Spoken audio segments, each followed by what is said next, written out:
507-1047, toll free, and our webpage is www.warroom.com. I want to remind you we're going to be at Dean Diamond Importers this Friday night in the Butler area at the Clearview Mall.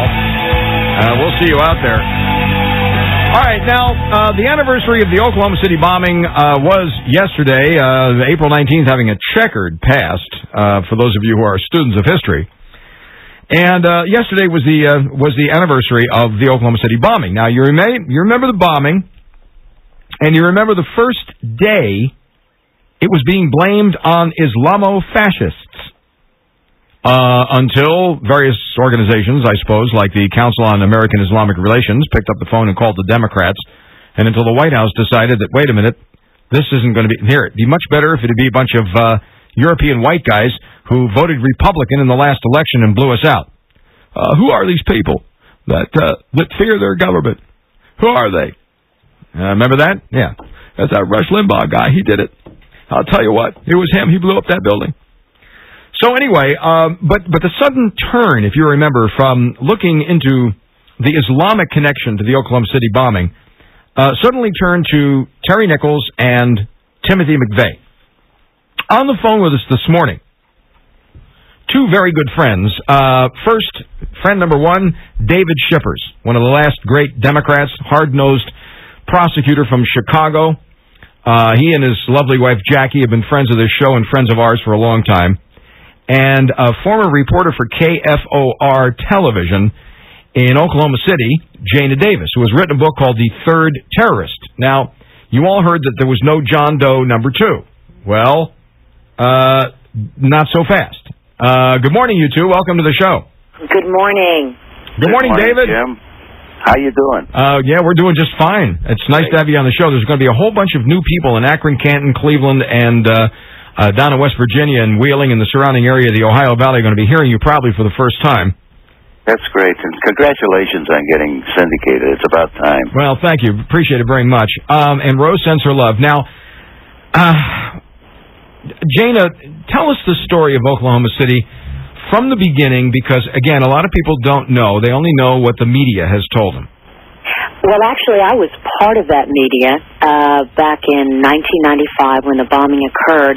I was an investigative reporter for the NBC affiliate KFOR TV, and I was one of the first correspondents on the scene of the Murrah Building bombing. And after I finally got over the shock and the horror, and then I just snapped into automated mode, I started doing my reporting, and within 24 hours, my news director came to me and said, Jayna, I want you to cover the manhunt for the bombers. And I thought, well, that's crazy, because as you just said, all eyes were trained on the Middle East within the first 48 hours. So all I had to go on was that there was an official FBI all-points bulletin. It was very specific for a brown Chevrolet pickup with tinted windows, a smoke-colored bug deflector, and 2 Middle Eastern men inside that truck. And not just 2 Middle Eastern men, foreigners. They had so much detail in this all-points bulletin, Quinn. They even knew that there was gray in the beard of one of these suspects. They knew their age ranges. And they were dressed uniformly, exactly the same in blue jogging suits. So this is what I had to go on. And I sat down and I just started manning the telephones. And I got to tell you, you know this as well as I do. There's a lot of people that come out of the woodwork in an international terrorism event of this magnitude. They want their 15 minutes of fame. So I was sifting through a sea of false leads. And I had one tip to the newsroom that got my attention. It was an anonymous caller who I later met in person. And he said he worked for a property management company in Oklahoma City, owned and operated by a Palestinian immigrant who 6 months before the bombing, all of a sudden these Iraqi soldiers from the Persian Gulf War show up on the doorstep. And a few days before the bombing, there's a brown Chevrolet pickup with tinted windows and a bug shield parked outside that business. 2 witnesses say they've seen it. So I say, okay, it's worth my time. I'm going to start digging a little bit. Here's what I found out. I pulled court records. The man that owned that property management company, $4 million worth of Section 8 houses in all the crime-ridden neighborhoods in the heart of Oklahoma City, had his company headquarters a few dozen blocks north of the burned-out Murrah Building. According to federal court records, back in the early 1990s, this Palestinian pled guilty to federal insurance fraud, and he was suspected by the FBI at the time of having ties to the Palestinian Liberation Organization. And the FBI didn't understand where this man got millions of dollars to buy up all these low-income houses. He claimed his money was coming from donations from siblings living in Baghdad, Iraq. Now, on the day of the bombing, these Iraqi soldiers that this Palestinian ex-con hired 6 months before the bombing, when the first radio reports that Islamic extremists had claimed credit for the attack on the Murrah building came out right there on the job site, these American co-workers are looking at these Middle Eastern men, and they start cheering deliriously.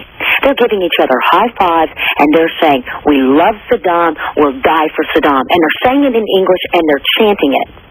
And it's unabashed, and they don't care that they have witnesses to this. Those men, my research shows, were absent from work on April 17th, the day that Timothy McVeigh rented the truck that carried the bomb. From there, I have spanned out across the city of Oklahoma City. I've interviewed nearly 80 potential witnesses. I whittle it down to 22 credible witnesses because the veracity of their testimonies have been independently corroborated, and more important than that, the stories they're telling do not conflict in any way with the government's timeline of the movements of Tim McVeigh and Terry Nichols prior to the bombing. Here's what I have found. Oklahomans, under oath, in 80 pages of detailed affidavits, positively identify 8 Middle Eastern men working for that property management company, the majority of whom are former Iraqi soldiers who came to the United States, my research shows, as false defectors. Those Iraqi soldiers have been seen with Tim McVeigh and Terry Nichols during various stages of the plot to blow up the Murrah building. One of those soldiers in particular is Hussein Hassam al-Husseini. He not only matched the FBI's physical description, but the profile sketch of the infamous John Doe, too. Now, witnesses identify this man in the company of McVeigh prior to the bombing, seated in the passenger seat of the Ryder truck the morning of the bombing, stepping out of that truck at ground zero in front of the ill-fated Murrah building moments before that bomb went off, and speeding away from downtown seconds after the blast in a brown Chevrolet pickup which matched the FBI's teletype or a getaway vehicle that was occupied by foreign suspects. Now, Colonel Patrick Lang, who is the former chief of human intelligence for the Defense Intelligence Agency, this man was the chief consultant to the United States military and the commander-in-chief during the First Persian Gulf War.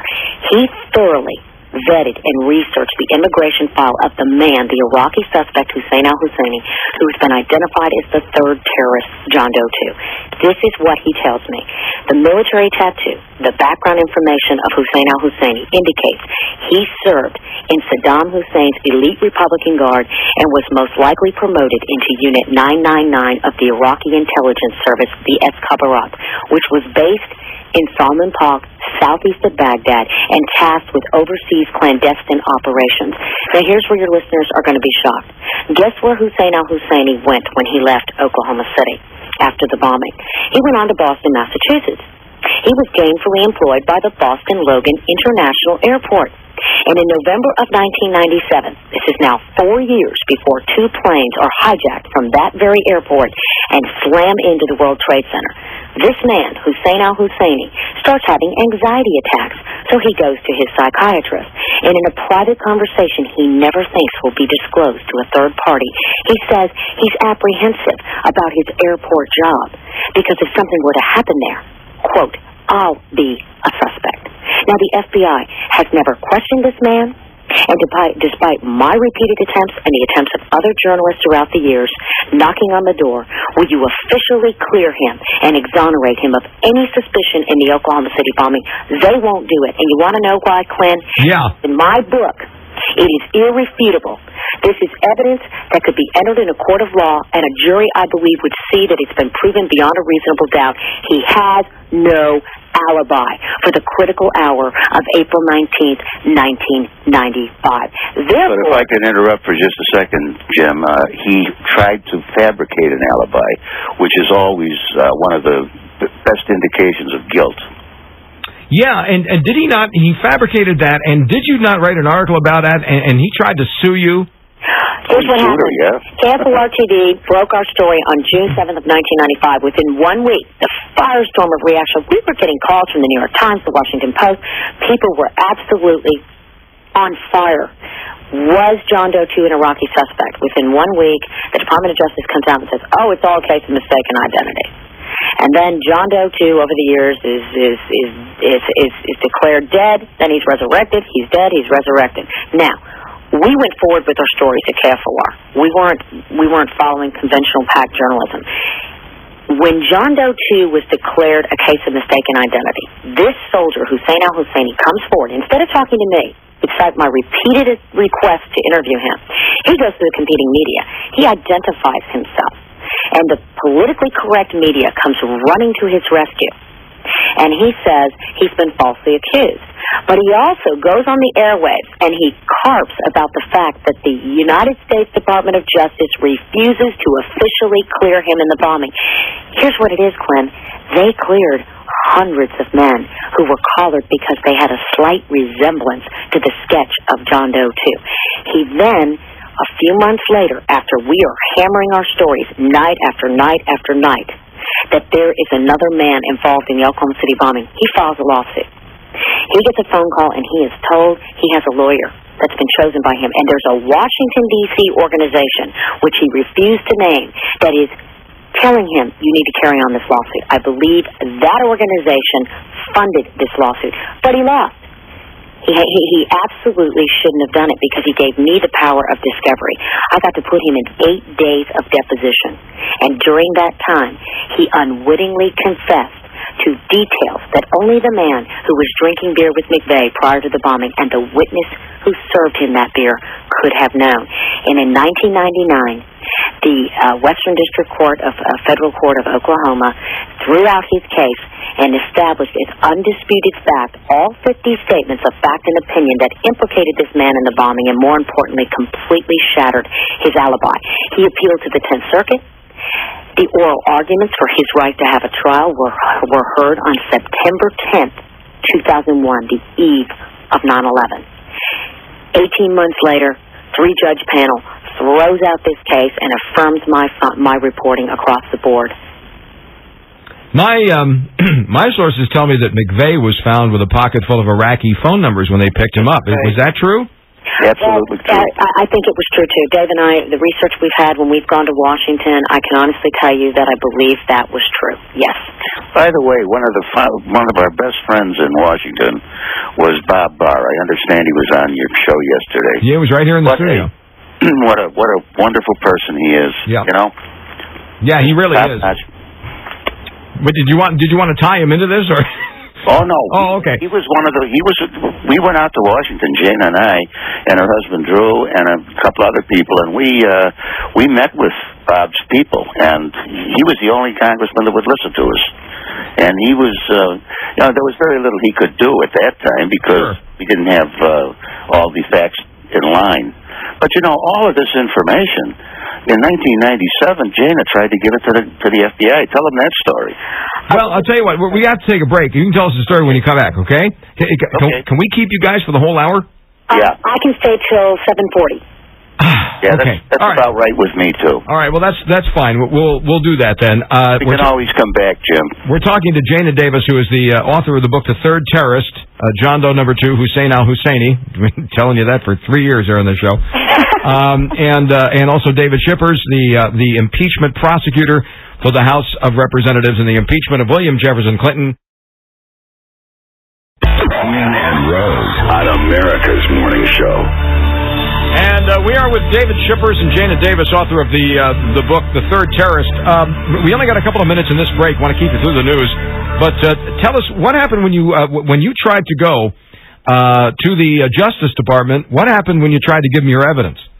Well, in 95, KFOR TV, we showed everything with some very decent agents that were very interested. In fact, I worked with one agent on investigating the third terrorist, his alibi. After they started, John Doe 2 faded from the legal landscape. It was exercising futility. In 97, I left the station. I was expecting my child, and I decided I didn't want to be part of broadcast news anymore. But by September of 97, on the eve of Terry Nichols' federal trial, I had amassed 22 witness statements from people who could positively identify Middle Eastern men aiding and abetting McVeigh and Nichols. I had hundreds of pages of corroborative evidence, including some classified intelligence reports. Set an appointment with an FBI agent to take receipt of the evidence. He said, come on down. Took a friend of mine who's a notary. We went down there.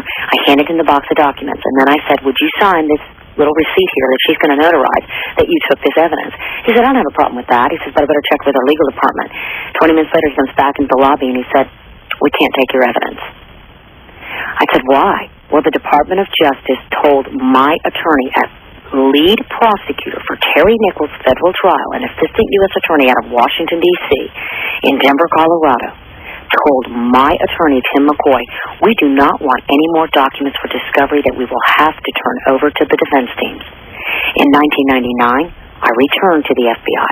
I had new information that the Iraqi terrorist cell that I had been studying and investigating for several years had ties to Osama bin Laden. In 99, we had just seen, a few months prior to that, African embassy bombings. Bin Laden was now a household word for the first time. They were saying on the evening news that he could strike again. I find out from one of my informants inside this cell that these men are exhibiting the same suspicious pattern of behavior they did before the Oklahoma City bombing. So I decide it's time to get to the FBI. It's their job to look this over. A very courageous agent, Agent Dan Vogel, took my evidence, prioritized the witness affidavit. Said Jayna, well, I'm going to have to stop you there, Jayna, because we're running out of time. They fixed it. They never followed through. They never ever talked to one witness. It's amazing, isn't it? We're going to talk more about this right after the news. Jayna Davis and David Shippers. We'll be back.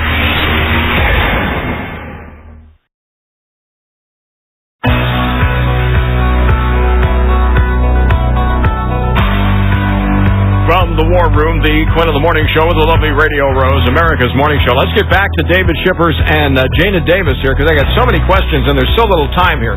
So let's get to the phone. Hold on a second while I grab my mouse. All right, good morning, guys. We are back. Okay, you there? Okay, hold on. Jim, ask her about Spectre. Yeah, well, Arlen Specter was supposed to take all this evidence and look into it. Of course, I call him the Undertaker. Because, you know, whenever it comes to an investigation, he's happy to take the evidence, dig a big hole, and put it in there. Boy, that happened to me. I knew that was going to happen. I could have told you that. Well, I knew when I was walking in the door, the former Deputy Director of Counterterrorism, Larry Johnson, and the former Chief of Human Intelligence, Colonel Patrick Lang, assisted me, and we went into Specter's offices, and we were on WPHT radio in Philadelphia. We briefed him. And he felt obligated to go through the motions of acting like he was interested. Mm-hmm. So the FBI comes in, and they give him a confidential briefing, and then his chief of staff for the 9/11 investigation fires off a letter with 6 questions for the FBI, and the FBI writes back, and this is a letter that Dave and I have studied, and I have addressed it fully in Chapter 11 of my book. It's stunning.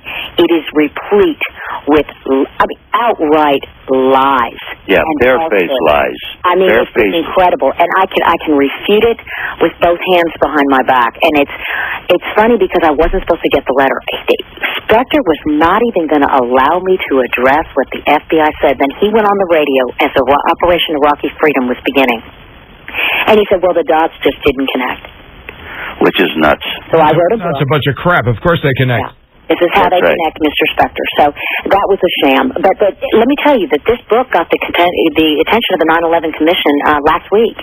Commissioner John Lehman actually had the book right there as the former director of the FBI, Louis Freeh, was testifying. Yeah, but as Jack Cashel pointed out, he shouldn't have been asking Louis Freeh. He should have been asking Jamie Gorelick these questions. Yeah. Because it turns out that she was the big handler. You know, if Betsy Wright was the bimbo eruption lady to go to, it looks like Jamie Gorelick was the terrorism eruption bimbo.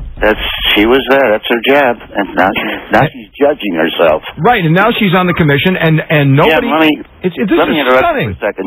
Jayna's gonna have to cut off. But if you want to have your guy give me a call, I can pick it up in the next segment if you want me to. Well, yeah, I would like you to stay because there's some other things I want to ask you. You're gonna have to call me because Jayna set this one up, so it'll. All right. I'll tell you what. We're gonna put here. We'll put you on hold because here. Look, I want to ask you some things about. First of all, who in the government does not want the connection to Saddam Hussein to be tied to Oklahoma? You would think in this administration that would be nirvana at a time like this to be able to connect Hussein to Oklahoma City. You think they would be banging the door down to get this? That's right. And so I want to know, is it a conspiracy or is it a case of just a bunch of, second-level bureaucrats who, case closed, it's done, we don't want to mess with it, we don't want to look like in hindsight that we screwed up, we just want to protect our jobs, we want to protect our government pensions, whether it's that or what it is? Well, it's fully addressed in Chapter 17 of my book. It's a prior warning that was issued by a House Republican task force, and the Republicans knew about it as well, and they ignored it, and everybody's afraid of liability. You arrest one Middle Eastern man, and that congressional task force warning was accurate that there would be an Iran-sponsored Islamic attack to strike the heart of the U.S. It's all about self-perpetuation. It's all about how it would spin in the next election. We had problems on both sides of the aisle when Dave and I tried to get something done about this. Yeah, I'm sure you did. Yeah. Jayna, thanks for joining us this morning. David, I'm going to put you on hold. All right. I'll give your guy my number here. All right. Well, I can't. You don't want the number to go over the air, do you?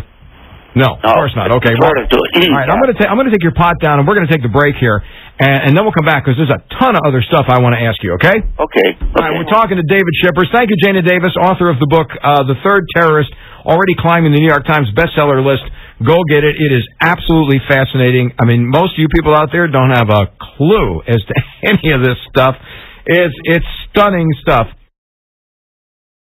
Quinn and Rose on America's Morning Show.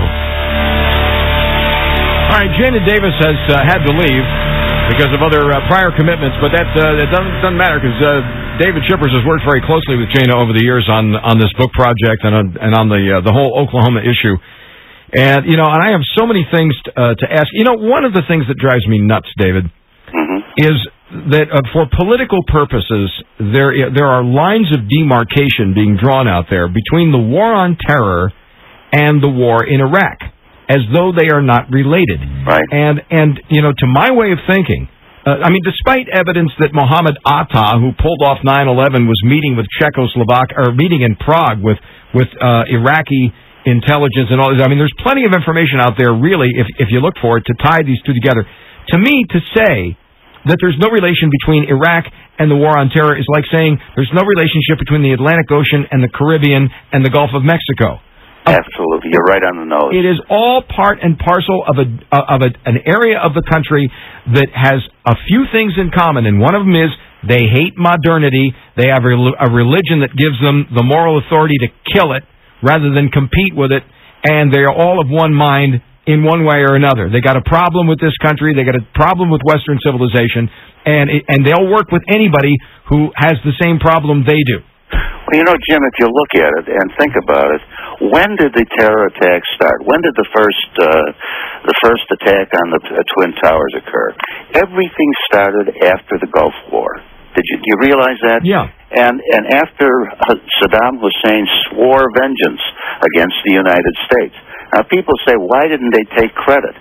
They knew who was doing this. They didn't have to take credit. They knew that if he came out after the first tower bombing, or if he came out after Khobar Towers or any of those and said, there, guys, this is what I'm doing to you, that we'd have had to go to war. And he took a shot at the former president of the United States, and Clinton yawned. Well, yeah, he tried to assassinate Bush. Right, and when the first attack took place in New York, Clinton said, "Let's not overreact." I heard your listener who came up with a theory on why they didn't want to have this, why they had that big wall. We can call it the Gorelick Wall now. Yeah, the Gorelick Wall of separation between intelligence and criminal investigation. And I'll tell you, when I heard that listener, I thought, good grief, that is probably one of the reasons. Yeah. I've been trying to figure out why wouldn't they investigate. And well, by the way, for those of you who didn't hear the theory that was posited by this listener, and by the way, I understand that other talk show hosts, including I think it was Bortz and also Hannity, were thinking the same thing, or else they were listening to the archives of the show here. But the bottom line is, they were thinking that Gorelick was part and parcel of building that wall because it was 1995, and they knew where the intelligence was going from the Commerce Department through John Wong, and they knew that when it came time to finance the 96 campaign, they were going to put upon those people in China who had received illicit information from the Commerce Department through John Wong, they were going to put upon those people to say, okay, now pay up and give us campaign money. And they needed to build that wall really high so that, what would be more investigatable by a combination of intelligence and criminal investigation than Commie-gate? I wonder how much, I would very much like to see what the intelligence side picked up during those periods that was never turned over to any criminal investigators. You know, that stuff's got to still be there. I can't understand what somebody has got to get to the bottom of this. They've got this three-ring circus going on out there with the 9/11. Who's at fault? Who's at fault? Good Lord! If they'd done in 1995 what they did after 9/11, the towers would still be there. Oh, absolutely. We would have been in Iraq in 1995. Oh, yeah. There's no question about it. What Bush is being excoriated for right now is what the National Security Council proposed that we do back in the middle of the Clinton administration, and they didn't do it. That's right. It's absolutely stunning. Now, I want to get back to Oklahoma just for a minute here. Sure. It seems to me that in our conversations in the past, you hinted that Mohammed Atta, who was the guy who flew the plane into the first tower, had been seen in and around the Oklahoma City area. Is that true? Yeah. Or am I... No, you're right on it. He was seen together with Zachariah Moussaoui and another individual at the same motel which McVeigh and al-Husseini and the other Arabs stayed. This came out recently, and what it was is the guy called Jayna because the FBI wasn't interested in talking to him again, and he told her that... 3 Arabs came in there to his motel in August of about August of 2001, and they wanted to rent a room with cooking privileges. He didn't have one available, but he said to them, "Why are you coming here if you're going to be taking flight in Norman? That's 60 miles away." And they said, "Well, we've heard a lot of good about your place." He talked to them for 20 minutes. He positively identified Moussaoui and Atta as 2 of the individuals. Now, the amazing thing is originally we were thinking, well, that couldn't be because Moussaoui wasn't in Oklahoma City. But we found out later that he was. So, I mean, there it is. How did Oklahoma City get to be the hotbed of terrorist support in this country anyway? Well, they have a big... group of that's where those Iraqis went. See, that's what they do, Jim. If they come into New York City or Pittsburgh and they set up one of these things, someone's going to spot them. So what they do is they go out into a small area. They want to bomb Chicago, they go to Bloomington, Illinois or something. They want to bomb New York, they might go up into Long Island someplace. And what they do is they open up a place, and this place employs all the future bombers. They go in there, they integrate into the community, and then as soon as when the word comes, then they do their job. Oklahoma City was a hotbed of for these Iraqis that came ostensibly fleeing from Hussein, but really you can pin some of that on George H.W. Bush. Yeah. Unfortunately. He let them all in. Well, yeah. I mean, we've made so many mistakes after winning that war. You know, it's amazing to me to hear critics of George W. Bush say that his father should have gone and gotten Saddam Hussein, and we wouldn't have the problem we have now. But if you remember, it was the coalition we were afraid was going to break down. That's right. If we did that, the coalition, the Democrats now tell us that we absolutely have to have in order to have an authority to be in Iraq, is the same coalition that prevented us from going and getting this son of a bitch when it was time to go get him, and we wouldn't be where we are right now. Everything can be traced to liberal capitulation. That's exactly right.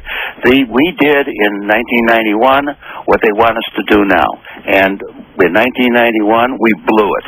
Now the Democrats and the liberals want us to blow it again. Yeah, exactly. It's, it's just the whole thing. I was on a show the other day with Jayna, and there was a liberal guy on there, and boy was he liberal.